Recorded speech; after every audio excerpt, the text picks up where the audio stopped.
The weigh boat itself weighs 1.22 grams, and we needed 6.50 grams of paraclosporin. And so this would equal about 6.50 grams of that.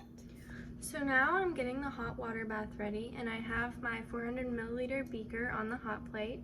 And now I am measuring to make sure that the temperature of the water is not past the melting point of our chemical.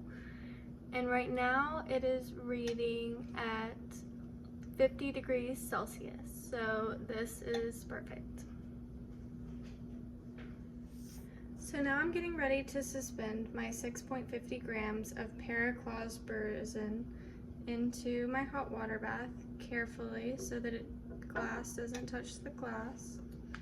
And I'll scoot it down a tad bit.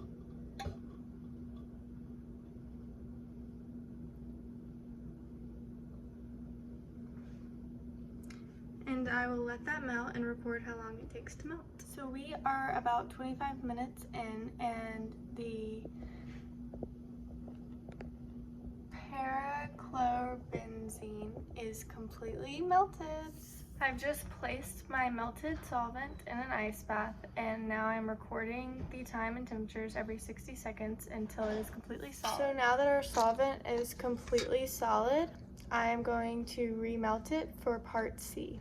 And I have recorded all of the data in my lab notebook. So now that I've remelted the solvent, I have weighed out exactly 2.76, well, it's 2.76 altogether, but including the weigh boat, but I've weighed out 1.52 grams of naphthalene, and I'm about to add it to the test tube with the solvent. Now I'm about to add the 1.52 grams of naphthalene to the solution.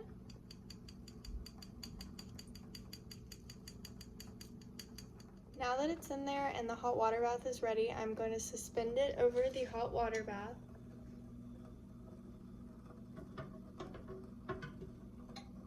And I'm going to calculate how long it takes to melt.